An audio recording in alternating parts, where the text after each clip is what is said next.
孩子发热后吃退烧药以后咳嗽有痰咳不出来，感觉胸闷，治疗思路。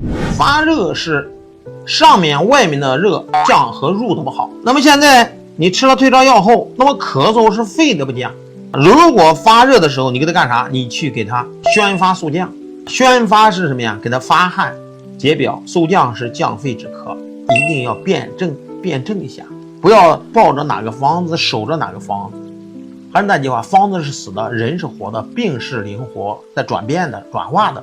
不要拿着一个方子是什么治疗所有的病，那不现实。